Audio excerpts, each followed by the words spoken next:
Biarlah kasih Tuhan yang menghangatkan setiap kita, amin. Haleluya. Oleh sebab itu, kita sama-sama akan masuk dalam hadirat Tuhan.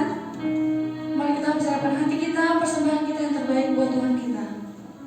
Sebab kami percaya Tuhan, Engkau hadir bersama dengan kami dan Engkau akan mengawal setiap hati yang rindu akan Engkau.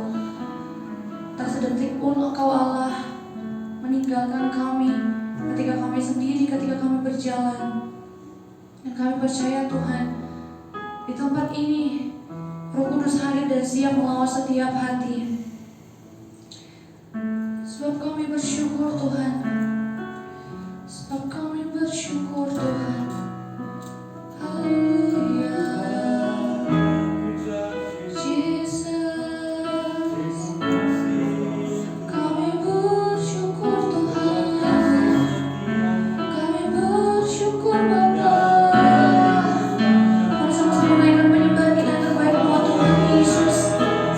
Sama-sama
Angkat tangan, raise your hand, dan arahkan kepada anak-anak kita untuk mendoakan mereka, menjadikan berkat buat mereka. Mari kita berdoa. Bapak Surgawi, kami mengucap syukur pagi sore hari ini Bapak. Kami boleh beribadah bersama dengan keluarga kami, dengan anak-anak kami.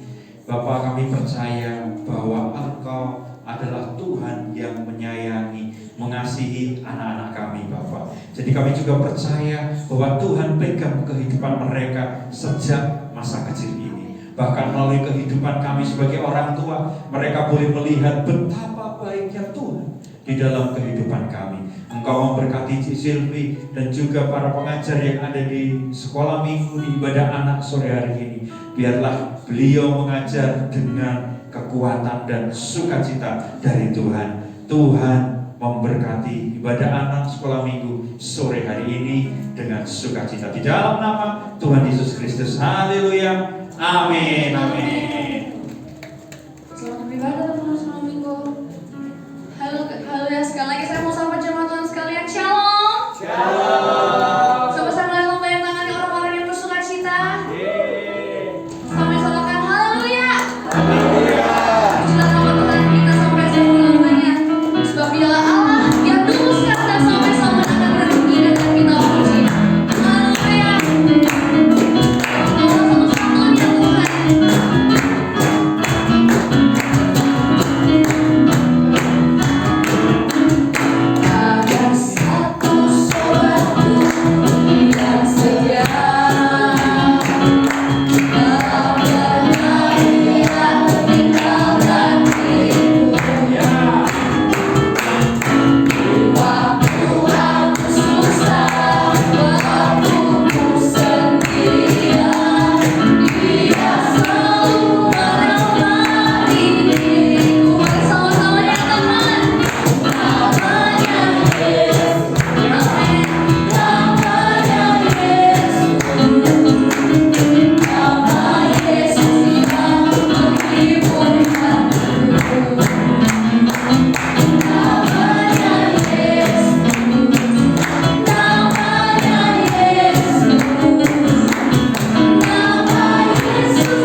Setiap kami mengakui bahwa Engkau senantiasa Tuhan yang senantiasa bersama kami. Engkau Allah yang luar biasa senantiasa ada di dalam kehidupan kami. Mampukan setiap kami Bapa untuk mengerti setiap rencanamu di dalam kehidupan kami. Terima kasih Bapa, Engkau perbolehkan kami memuji menyembah namamu. Terima kasih Bapa, Engkau perbolehkan kami sebentar belajar akan firman-Mu. Kami percaya firman-Mu itulah yang memberikan kekuatan kepada setiap kami. Menuntun kehidupan kami sehingga kami senantiasa berjalan di dalam berkat Tuhan. Hanya seturut karya Tuhan. Hamba-Mu yang hendak mewartakan kasih dan kebaikan dari firman-Mu Bapa, Engkau urapi dan layakkan. Sehingga setiap kata-kata yang keluar dari bibir lidah hamba-Mu ini semuanya menjadi berkat buat kami karena asalnya dari Engkau. Terima kasih Bapa, Roh Kudus ada di dalam setiap hati kami, menjadikan hati kami ini lembut, mudah dibentuk sesuai dengan perkenanan Tuhan. Terima kasih Bapa, sukacita kami mau belajar bersama akan firman Tuhan. Haleluya, dan sama-sama kita katakan amin, amin, dan silakan duduk Bapak Ibu. Haleluya. Selamat sore, shalom. Please sit down, please. Haleluya. Kita tiba di bulan Maret Bapak Ibu di tahun 2025 dan selama seminggu ini adalah sebuah hari-hari yang luar biasa begitu ya. Hari ini sudah isi Pertalite atau Pertamax? Oh, biosolar tuh. Apa diminum? Loh, itu luar biasa ya duitnya. Aduh, kalau aku lihat waktu mereka datang ke sebuah rumah, buka lemari baju, ya, dan yang paling bawah itu ada kayak apa ya sayang? Tempat nyimpennya kita yang buat foto booth itu loh, plastik itu loh. Ditarik, dibuka, isinya kertas. Cuman kertasnya itu bukan kertas 10.000, 20.000, 100.000. Pecahan 1.000 US dollar. Bayangin, penuh. Dan itu dihitung duitnya kalau dirupiahin 1 triliun. Cuman di lemari pakaian. Oh, luar biasa ya. Coba dikasih ke kita, selembar. One piece, 1,000 US dollar. So we can buy maybe some momo. Much momo.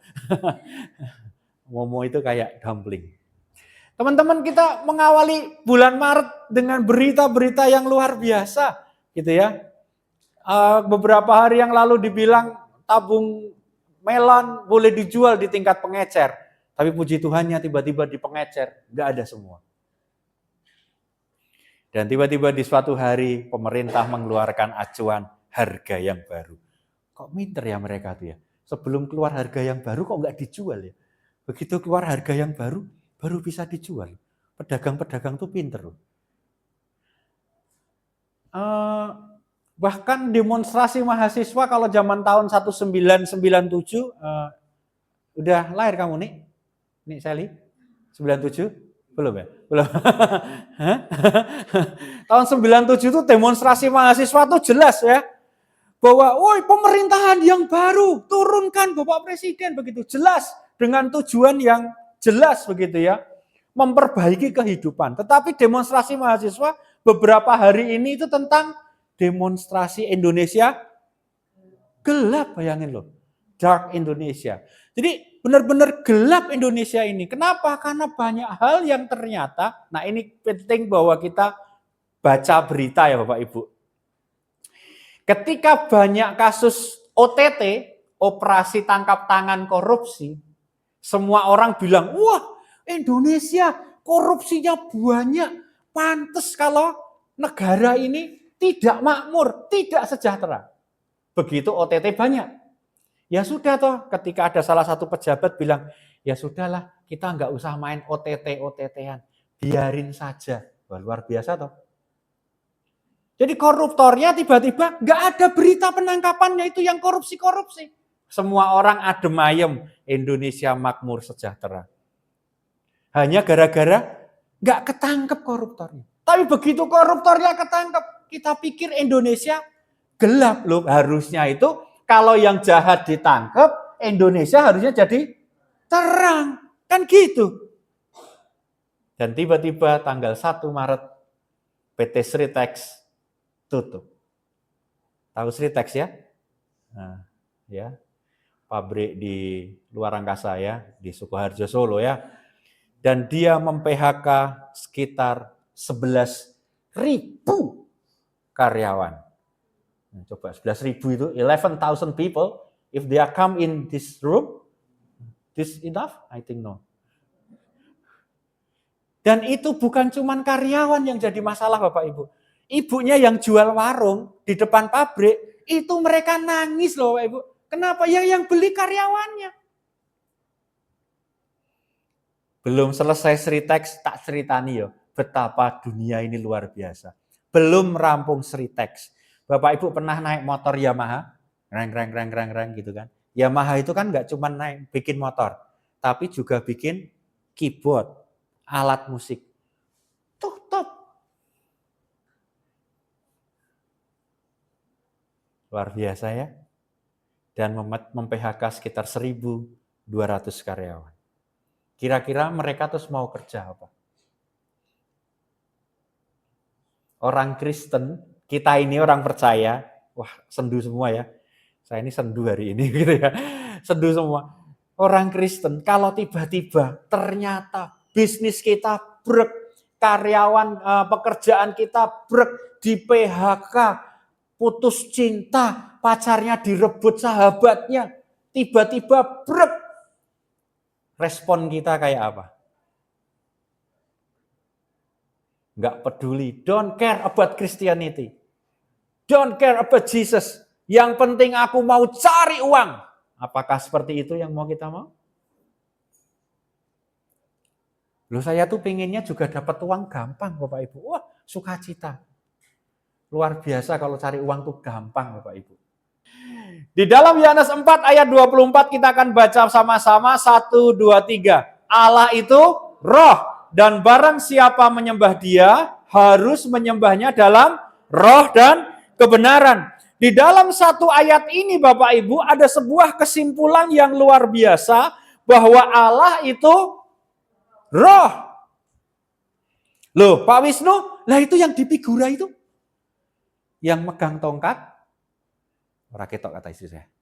Megang tongkat, ada dombanya, gendong domba, itu siapa? Kok ada fotonya? Itu bukan roh dong begitu. Nah kalau bicara tentang Tuhan Yesus, ya kita harus bicara lebih kompleks lagi. Itu bahasan yang lain. Tetapi kita harus tahu bahwa Tuhan Yesus pun, dia sebagai Tuhan, dia juga mempunyai roh Tuhan di dalam kehidupannya. Dan Allah kita itu roh. Dan ayat yang tadi jelas bahwa tidak ada sangka lain, tidak ada pernyataan lain. Kita hanya bisa datang kepada Tuhan kalau kita menyembahnya di dalam roh. Itulah kenapa orang Kristen hidup benar dan taat akan firman Tuhan. Bukan cuman hanya di gereja. Ketika ketemu dengan istrinya harus, tadi pagi itu saya dengar khotbah Pak Gembala, dia bilang begini, tentang childish, tentang kekanak-kanakan. Dia cerita begini, kalau istrinya marah-marah gimana? Kalau istrinya marah-marah gimana suaminya? Responnya gimana? Pokoknya kalau istrinya sudah bilang, wah, langsung bilang jawab, aku mengasihimu sayang. Wah, aku mengasihimu sayang. Wah, aku mengasihimu sayang. Lah kalau di gereja itu kan kita senyum-senyum tuh, mengasihi setiap orang tuh. Wih, ganteng kali Pak Thomas ya tuh. Kok gua kalah ganteng begitu ya? Tapi begitu di rumah. Tadi sore tanya sama Tiu, emang Papa pernah cubit kamu gitu kan? Aku pikir dia lupa. Dia jawab apa? Pernah. Perasaan aku udah lupa nyubit. Itulah kita ya, manusia itu ya, kalau menyakiti sering lupa. Yang disakiti masih ingat aja. Ya enggak? Ya toh?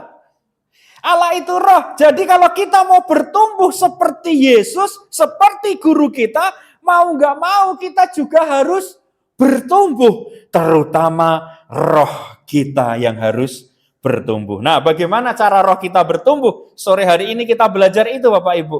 Bahwa kita mempunyai roh yang senantiasa Tuhan berikan buat kita, itu bisa bertumbuh lebih baik dan lebih baik, sehingga kita bisa menyembah Dia di dalam roh dan kebenaran. Ayat berikutnya yang akan kita baca adalah dari Yohanes 3 ayat 1 sampai dengan 6 Bapak Ibu. Saya akan bacakan pelan-pelan, Bapak Ibu mungkin bisa menyimaknya dengan baik. Yohanes 3 ayat 1 sampai dengan 6. Demikianlah firman Tuhan. Adalah seorang Farisi yang bernama Nikodemus, seorang pemimpin agama Yahudi. Ia datang pada waktu malam kepada Yesus dan berkata, Rabi itu berarti bukan nikahi aku, bukan ya. Rabi itu dalam bahasa Yunani berarti artinya guru, begitu ya. Kami tahu bahwa engkau datang sebagai guru yang diutus Allah. Sebab tidak ada seorang pun yang dapat mengadakan tanda-tanda yang engkau adakan itu, jika Allah tidak menyertainya. Yesus menjawab, katanya, Aku berkata kepadamu, sesungguhnya jika seorang tidak dilahirkan kembali, ia tidak dapat melihat kerajaan Allah. Ayat yang keempat, kata Nikodemus kepadanya, bagaimanakah mungkin seorang dilahirkan kalau ia sudah tua? Dapatkah ia masuk kembali ke dalam rahim ibunya dan dilahirkan lagi? Jawab Yesus, Aku berkata kepadamu, sesungguhnya jika seorang tidak dilahirkan dari air dan roh, ia tidak dapat masuk ke dalam kerajaan Allah. Apa yang dilahirkan dari daging adalah daging, dan apa yang dilahirkan dari roh adalah roh. Ada roh dengan kata huruf R kecil dan ada roh dengan huruf R besar. Jelas ya?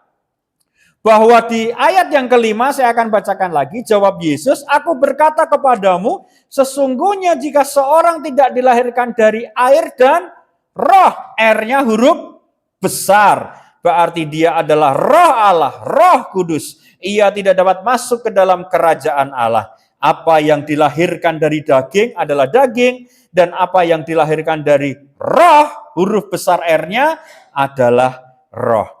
Jadi kalau kita mau menyembah Tuhan di dalam roh dan kebenaran, itu kita harus tahu bahwa kita itu dilahirkan juga di dalam roh. Kenapa? Karena kita as a human, kita tuh have a flesh. Kita punya daging.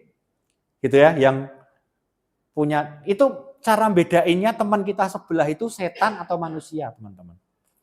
Coba dicubit. Ya, cubit aja sekali. Nah, kalau dia masih merasakan sakit, itu berarti dia manusia sudah. Kok Mbak Grace enggak cubit Pak Toto? Enggak berani ya? Itu jelas. Jadi kalau kita pas jalan lewat belakang situ, tiba-tiba ada, wah, datengin aja, cubit dulu.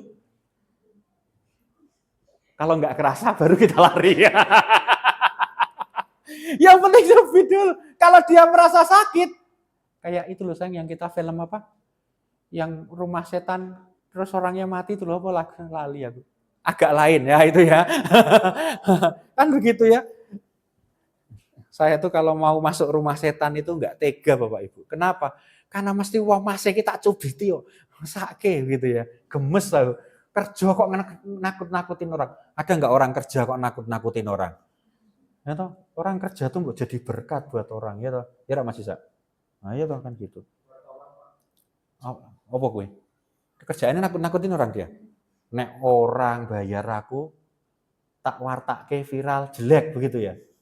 Viral no, wong aku ki ganteng kok mbok viral no elek, percuma. Ya enggak? Roh kita bisa bertumbuh melalui yang pertama Bapak Ibu, seperti yang ada di Yohanes 3 ayat 5, yaitu melalui baptisan air. Jawab Yesus, Aku berkata kepadamu, hei Nikodemus, sesungguhnya jika seorang tidak dilahirkan dari air dan roh, ia tidak dapat masuk ke dalam kerajaan Allah. Ini Nikodemus ini seorang pengajar di bangsa Israel agama Yahudi. Getok-getoke. Sak tenane, Ding. Kenyataannya dia itu seorang guru, seorang dosen mungkin. Wah, luar biasa pokoknya. Diundang ke sana gitu ya. Luar kota, luar negeri, luar pulau, luar angkasa, luar nalar. Pokoknya semua diundang dia.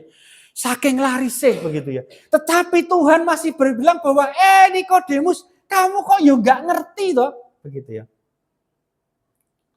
Jadi teman-teman, ternyata kalau engkau mau masuk ke dalam kerajaan Allah, engkau harus dilahirkan dari air dan roh.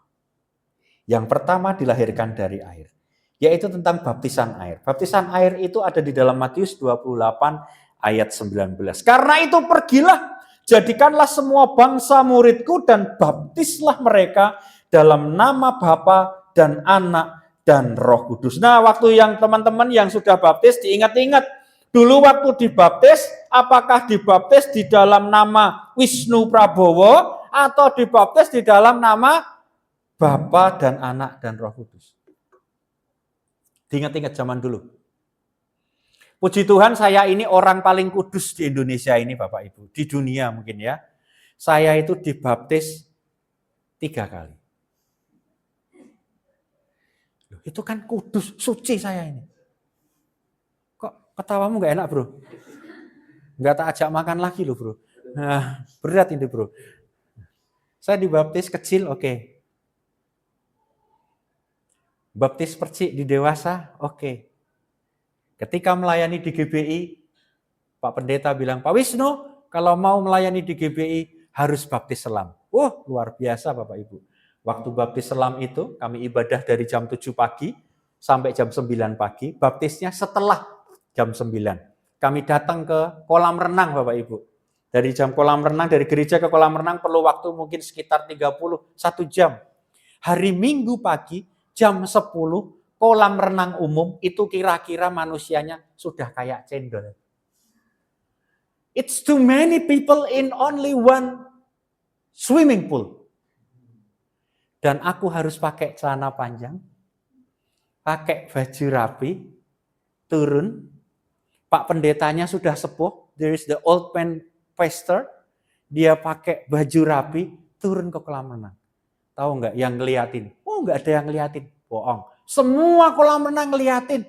Ini orang pasti banyak dosa ya, sampai dibaptiskan harus dilihat banyak orang. Loh, orang kalau mau baptis itu kadang-kadang Pak Wisnu saya baptis, saya tak nyewa villa sendiri ya, yang ada kolam renangnya.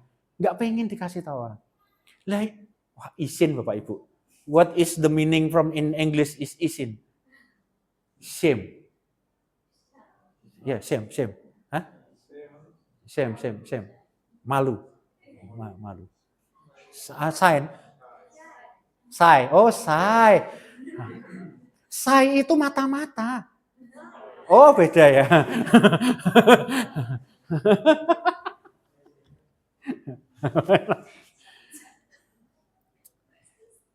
Kenapa harus dibaptis?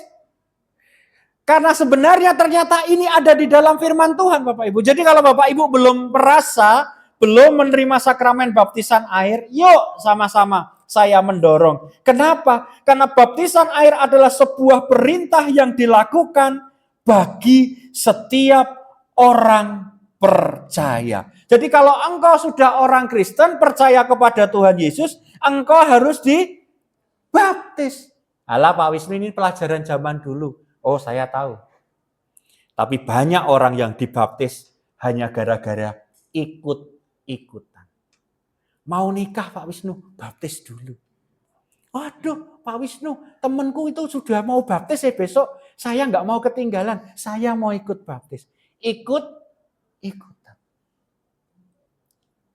Tetapi kita harus tahu bahwa baptisan air itu bukanlah sembarangan. Kenapa? Karena baptisan air adalah tanda bahwa kita percaya dan bertobat.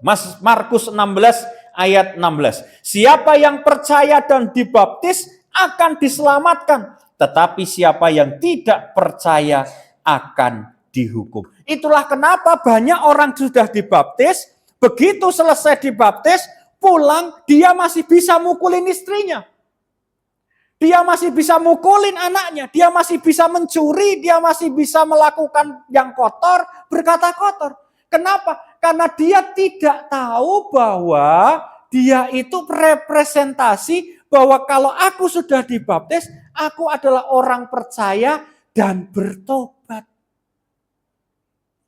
Yang lama sudah berlalu, yang baru sudah datang. Sehingga harusnya sebelum kita menerima baptisan air, ada pembelajaran, setiap orang Kristen ngerti apa itu esensi baptisan air. Bukan dengan senang cita, Pak Wisnu aku mau baptis. Oke, baptis sekarang. Banyak teman-teman yang mengatakan begitu kepada saya. Kalau ada orang mau dibaptis, wis baptis sik Pak Wisnu, sadurunge telat. Oh, mohon izin saya tidak mengikuti aturan itu. Kalau mau baptis ya ikut kelas dulu, mengerti apa itu baptisan.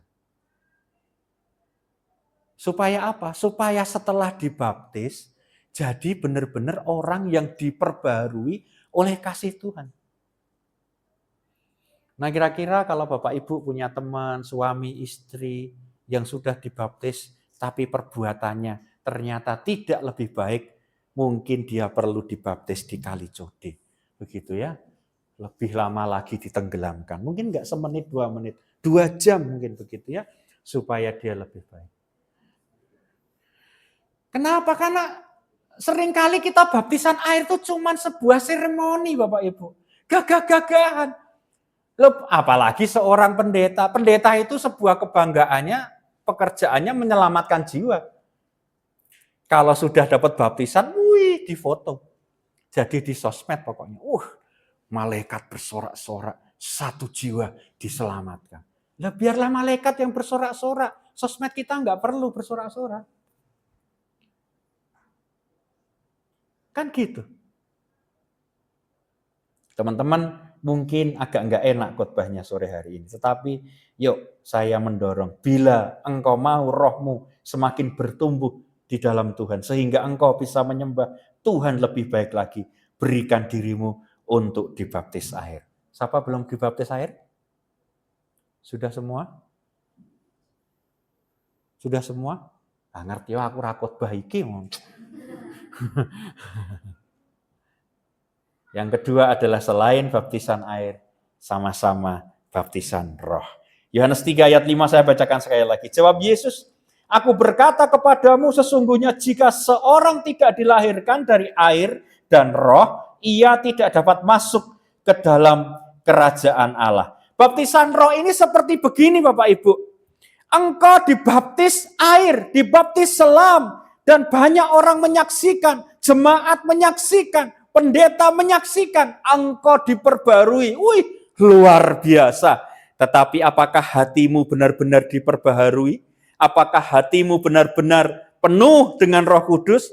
Nah, ini yang menjadi tujuan kita yang kedua. Banyak orang sudah dibaptis air, sukacita. Saya sukacita juga. Tetapi yang nomor 2, jangan lupa harus dilanjutkan dengan baptisan roh. Holy Spirit baptism. This is must for people who believe in Jesus Christ. Harus. Dan tahu nggak, banyak orang bingung. Kok aku nggak bisa ya dibaptis Roh Kudus? Itu banyak orang pinter tuh bahasa roh begitu ya. Nah masalahnya gini loh, bahasa roh itu yang gimana toh? Di dalam tasih, di dalam pelayanan sore hari ini saya mau bilang, baptisan roh, bahasa roh itu yang ngerti ya cuman kamu sama roh Tuhan yang ada dalam hidup. Jadi kalau engkau mau berbahasa roh keras-keras, boleh. Gak apa-apa, gak ada yang larang. Tetapi kalau kamu mau berbahasa roh pelan-pelan, juga boleh. Gak ada yang larang. Masih ingat ceritanya Bu Hana? Yang waktu dia mau ibadah ketemu sama Pak Pendeta Eli namanya. Bu Hana ini dia datang ke gereja, dia bingung, sakit. Kenapa? Karena diejek sama istri kedua dari suaminya yang namanya Penina. Dia diejek-ejek kenapa? Karena dia nggak bisa punya anak. Coba kalau Imam Elinya tuh Wisnu Prabowo. Tak tanyain, loh Hana itu kenapa toh kok kamu nangis di situ? Kamu kebanyakan mabuk ya. Imam Eli kan bilang gitu toh? Ya toh? Terus Hana cerita, ini umpamanya Wisnu jadi Imam Eli. Pak Wisnu, aduh saya ini diejek. Kenapa diejek? Kenapa? Karena aku gak bisa hamil. Loh, suamimu siapa toh namanya? Suaminya namanya siapa? Elkana. Bapak ingat gitu ya. Kenapa gak bisa hamil Pak Wisnu? Oh gak apa-apa, itu kan sama Elkana. Coba sama saya. Untungnya Imam Eli nggak kayak gitu Bapak Ibu. Dan untungnya Hana juga nggak kayak gitu. Hana waktu berdoa, dia cuman sampai nangis. Bahkan saat Imam Eli nanya, dia nggak perlu bilang, aku nggak bisa hamil Imam Eli. Nggak perlu bilang. Why? Karena hanya Tuhanlah saudaraku yang setia. Kan kita habis nyanyi. Lah iya kalau kita cerita sama orang aku punya banyak utang coy. Iya kalau teman kita itu banyak uang terus mau ngasih uang kita. Kalau ternyata dia embernya gede lagi. Harusnya aku cuma cerita sama satu orang yang tahu satu kota. Ini Hana gak perlu kasih tahu ke Imam Eli. Dia hanya perlu kasih tahu kepada siapa? Tuhan. Itulah esensi dari bahasa roh. Ketika ada sebelahnya Mas Yusak, Tuhan Yesus, saya belum bayar SPP Tuhan. Tolong Tuhan, berikanlah malaikatmu yang kaya Tuhan. Jadi supaya sebelahnya dengar. Jadi seringkali kita berdoa keras-keras supaya apa? Ditolong oleh manusia. Bukan ditolong oleh Tuhan. Saya punya utang, oh iya. Saya sama istri saya sepakat tidak berusaha untuk tidak pinjam kepada teman atau saudara. Kenapa? Takut kalau aku nggak bisa bayar, nanti jadi masalah. Tapi kalau aku ternyata boleh menjadi berkat dari orang lain, aku tidak mau mempermasalahkan tentang apa yang dia sudah pinjam dari saya.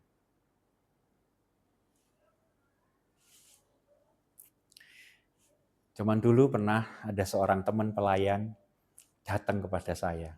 Datang waktu mau masuk gereja Bapak Ibu. Masuk di jalan, di sebuah gang. Pak Wisnu begitu. Oh ya Om, gimana Om? Gitu, ini cowok. Pak, aduh ini proyekku belum dibayar Pak. Hah? Ya sudah toh tagih ke orangnya. Nggak bisa gitu Pak. Terus gimana? Aduh anakku harus bayar sekolah Pak. Oh iya, gimana? Boleh nggak pinjem gitu? Ya kalau uangnya cukup boleh lah gitu kan. Pinjem teman-teman.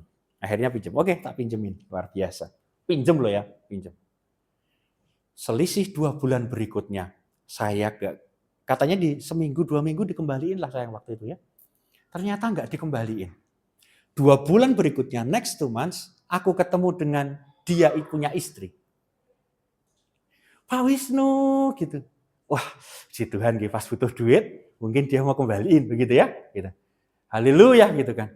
Aduh Pak Wisnu, saya punya pergumulan. Waduh, gawat ini. Duit meneh iki, wah gitu ya. Piye gitu. Aduh suamiku itu loh Pak Wisnu. Kenapa? Ternyata dia punya hutang di banyak orang. Hah? Banyak orang. Waduh, berarti aku bukan satu-satunya dalam hatiku kan? Gitu. Banyak orang itu siapa? Mungkin dia akan sebut nama aku kan, puji Tuhan toh. Itu Pak, sama itu. Kok jenengku ora disebut? Duh, lah kenapa kok bisa belum dibayar? Suamiku tuh punya penyakit Pak Wisnu. Tahu nggak penyakitnya apa? Lupa sama hutang. Ora mung kowe aku yo gelem ndek lara ngono kuwi. Kan begitu.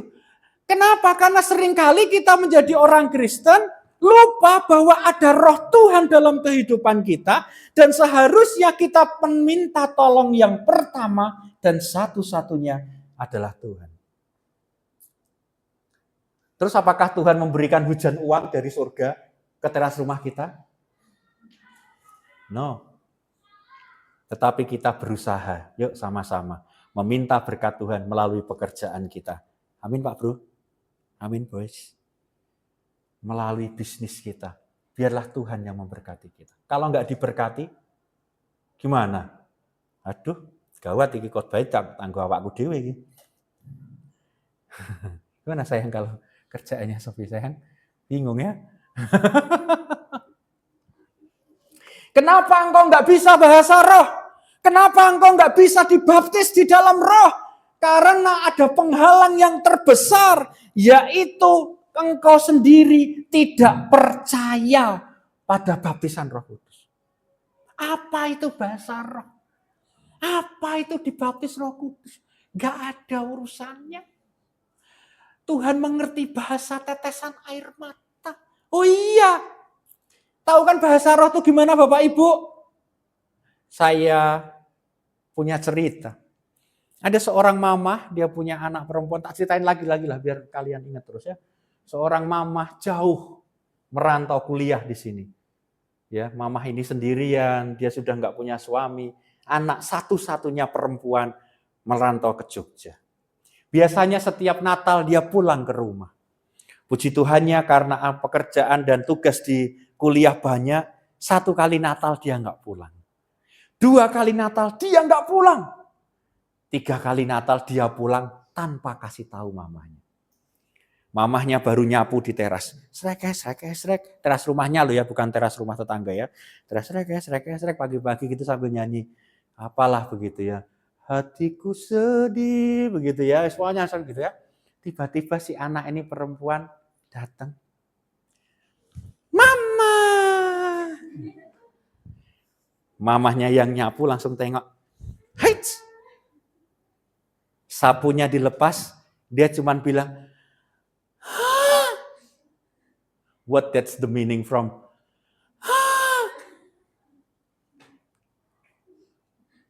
What's the meaning? Kaget, oke? Okay? Senang, oke? Okay? Bahagia, oke? Okay? Shock, oke? Okay? Ngapain ini pulang, ngabisin beras gitu ya? Apa? Nggak nyangka. Bingung. Kok anakku jelek amat begitu ya? Apa nih? Wah. Lah ya aku mau yang ngomong wah. Jangan. Dia ra konsen mak. Terpesona. Dari kata banyak persepsi. Ya enggak? Kadangkala Tuhan baik enggak? Tuhan baik enggak? Mas Yusa, menurutmu Novi baik enggak? Baik mana Novi sama Tuhan? Baik Tuhan. Tuhan baik enggak? Aku sama Tuhan baik mana? Tetap baik sama Tuhan. Jadi Tuhan lebih baik. Tuhan sangat baik. Mamahmu sangat baik enggak? Hah? Baik mana Tuhan sama mamahmu? Berarti Tuhan sangat terlebih baik. Siapa lagi yang paling baik dari kehidupan? Sehingga kita sampai satu kata tidak bisa menggambarkan betapa baiknya Tuhan dalam hidup kita. Kosakata manusia terbatas. Jadi kata kadangkala kita berdoa itu sudah kita cuma bilang, Tuhan aku capek. Tuhan aku senang. Cuman Engkau dan Tuhan yang tahu. Bahasa roh itu cuman Engkau dan Tuhan yang tahu. Itu penting teman-teman. Kenapa? Karena dengan roh kita, maka kita bisa menyembah Tuhan. Dengan roh kita, maka kita bisa datang dan masuk ke dalam kerajaan Allah. Jadi teman-teman yuk sama-sama kita belajar dalam beberapa ayat yang ke depan dari Kisah Para Rasul 19, ayat 2 sampai dengan 6, yang tulisan 28 ayat 19 tolong dihilangkan dari kacamata Bapak Ibu ya, karena itu tadi copy paste dan lupa dihapus dari Matius 28 ayat 19. Kita akan bacakan Kisah Para Rasul 19 ayat 2 dan 6. Bapak Ibu bisa menyimaknya. Katanya kepada mereka, Paulus bilang, "Sudahkah kamu menerima Roh Kudus ketika kamu menjadi percaya?" Akan tetapi mereka menjawab dia, "Belum. Bahkan kami belum pernah mendengar bahwa ada Roh Kudus." Lalu kata Paulus kepada mereka, "Kalau begitu, dengan baptisan manakah kamu telah dibaptis?" Jawab mereka, "Dengan baptisan Yohanes." Dalam baptisan Yohanes itu berarti baptisan air, baptisan selam. Nice. Ayat yang keempat, kata Paulus, baptisan Yohanes adalah pembaptisan orang yang telah bertobat, bukan orang yang kemarin berdosa, sekarang berdosa lagi. No.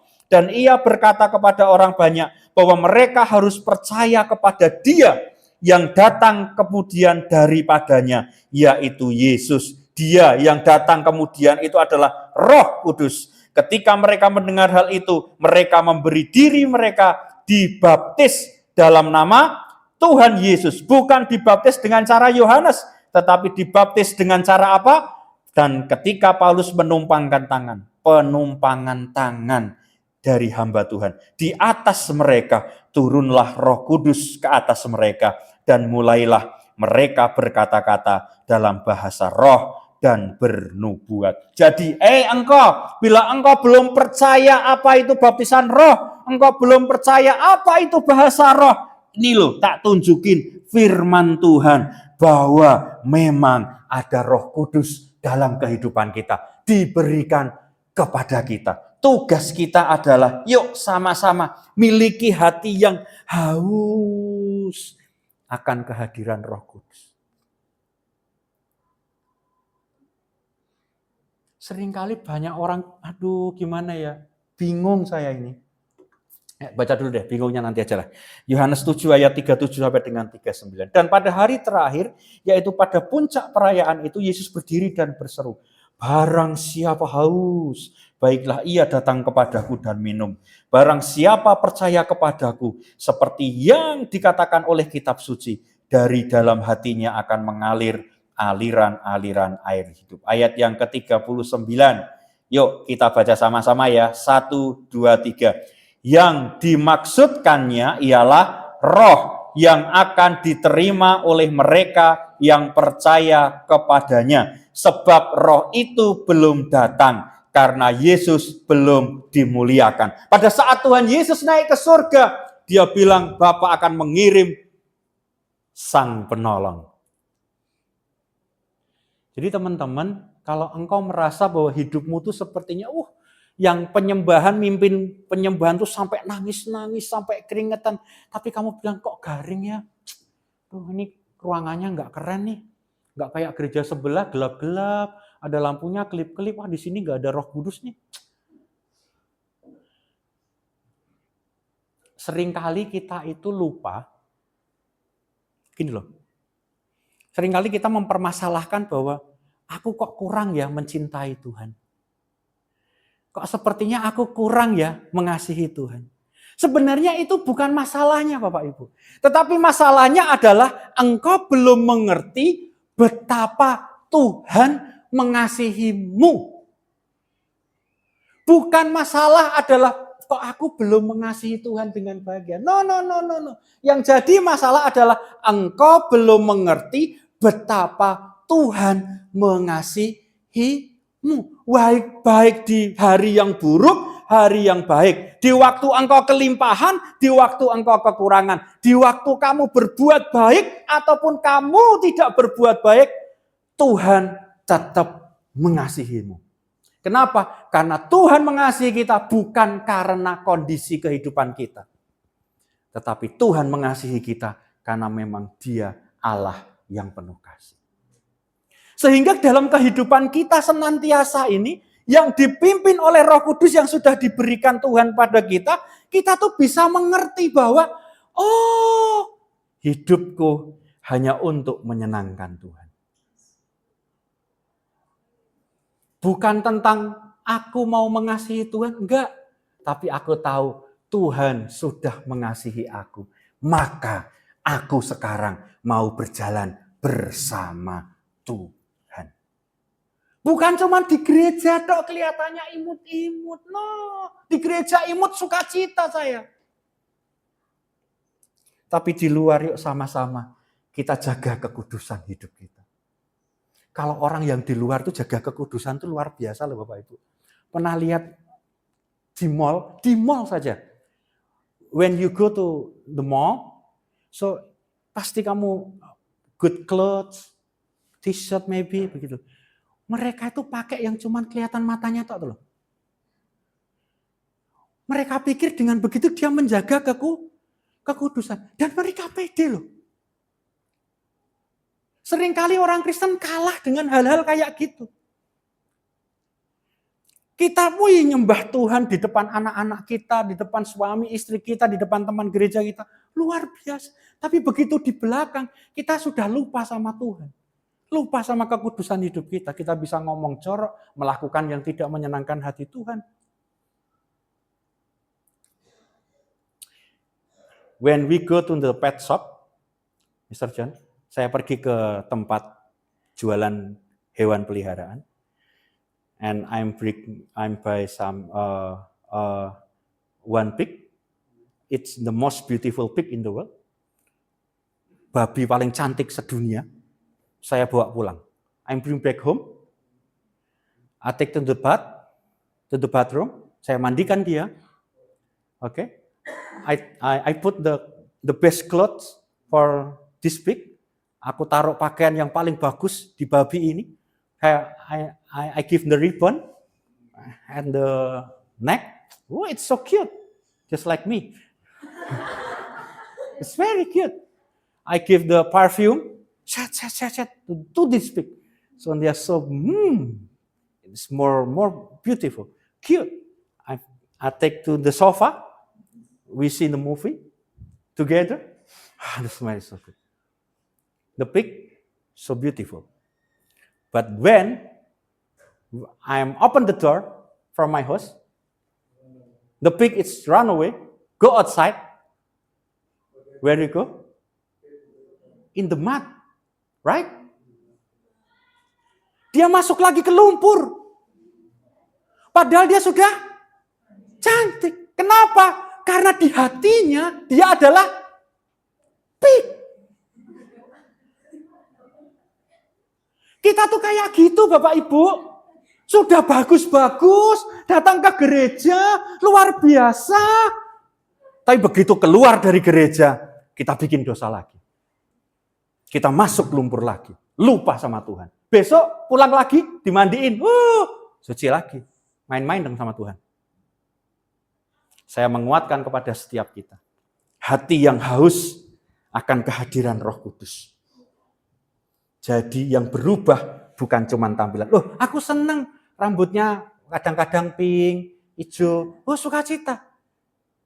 Bajunya bagus, rapi, luar biasa. Walaupun perut tidak bisa disembunyikan. Haleluya, amin.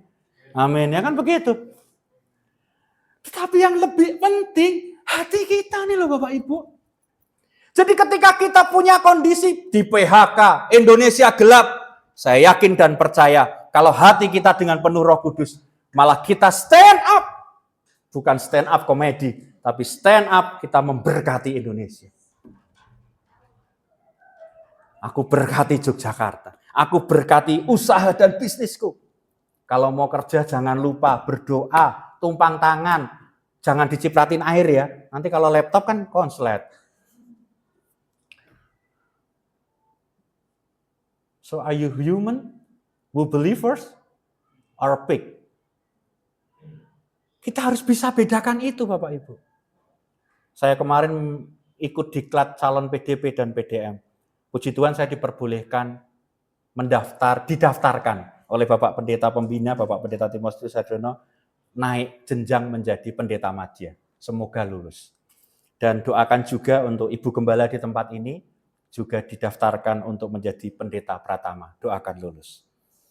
Gitu ya. Kita lulus rasanya. Luluslah bidang diklate bojone dhewe. Seleb begitu ya. Cek. Oke ya. Jadi yuk sama-sama bahwa kita itu kalau ternyata banyak orang di sana menggoda iman kita, Ayo gini-gini sebentar lah. Ayolah, nggak usah gereja-gereja dulu lah. Nggak usah pelayanan-pelayanan dulu lah. Ikut gini dulu lah gitu. Dengan Roh Kudus yang dalam kehidupan kita, yang tadinya kita hanya seekor pig, yang hanya beautiful outside, kita bisa bilang no. Kenapa? Karena I have beautiful inside. Kita bukan cuma di luar cantik, tapi di dalam sini loh cantik. Aku mau ikut Tuhan, bukan cuma karena retorika dan kebiasaan, tapi aku ikut Tuhan karena Roh Kudus ada dalam kehidupan saya. So, terima dengan iman Bapak Ibu. Engkau yang belum menerima baptisan Roh Kudus, terima dengan imanmu. Karena Lukas 11 ayat 13, jadi jika kamu yang jahat tahu memberi pemberian yang baik kepada anak-anakmu, apalagi Bapamu yang di sorga, ia akan memberikan apa? Memberikan apa? Roh Kudus kepada mereka yang meminta kepadanya. Jadi kalau engkau belum menerima baptisan roh, engkau belum bisa berbahasa roh, minta sama Tuhan. Supaya apa? Tuhan memberikan Roh Kudus kepadamu. Amin. Jadi Tuhan kita itu bukan kayak Wisnu yang bawa pulang pig itu tadi, hanya outside yang di touch, bukan cuma outside yang diperbaiki. Oh boleh, diperbaiki outside boleh, puji Tuhan. Dulu istri saya kenal dengan saya, dia cinta sama saya karena saya six pack perut saya. Dan ketika sekarang tidur berdua di dalam satu kasur, dia selalu protes. Ini perut kenapa di sini? Ini perut kenapa di sini? Begitu ya. Tolonglah disingkirkan. Tahu nggak jawaban saya apa? Apalagi yang kau tuntut dari saya? Saya ini sudah baptis 3 kali. Orang paling kudus di dunia. Luar biasa. Masih masalahin perut. Gitu sayang. Martabak manis sayang. Saya nggak boleh makan martabak manis. Berdoanya kemarin fresh. Datang ke orang yang suka martabak manis. Suguhane bukan martabak manis. Luar biasa. Sudah habis. Jahat amat loh. Saya kemarin ke Devel, kapan ke Fresh Grow ya, dapat kacang hijau gitu. Bapak Ibu, yuk sama-sama. Kita jadi orang Kristen tuh bukan cuman casing. Tapi inside. Jadi pada saat kita punya suami, punya istri, punya masalah, kita inside ini kita respon, sayang, it's okay. Gajimu dikit, oh it's okay. Kamu dipecat, it's okay. Ayo berjalan bersama aku lagi. Berjalan bersama Tuhan lagi. Tuhan berkati kita lagi. Kalau ada pasangan kita, anak kita kesusahan, jangan diblebek-blebeke Bapak Ibu. Kalau bisa diberkati. Kenapa? Karena kita inside ini ada Roh Kudus. Di dalam hati kita ada Roh Kudus. Amin Bapak Ibu. Amin Bapak Ibu. Amin Bapak Ibu. Terima dengan iman bahwa Roh Kudus ada di dalam hatimu. Jadi yuk buka hati. Terima baptisan Roh Kudus di dalam kehidupan. Habis ini kita mungkin mendoakan itu. Yuk sama-sama berikan diri untuk menerima baptisan air dan baptisan roh. Dan alami pertumbuhan di dalam Tuhan. Waktu diklat kemarin, ada seorang pendeta luar biasa. Saya datang di kesaksian dia. Saya datang ke sebuah kota. Small city in the big island. Di Kalimantan Borneo, the Central Borneo. Ini gereja cuman ada 1 jemaat.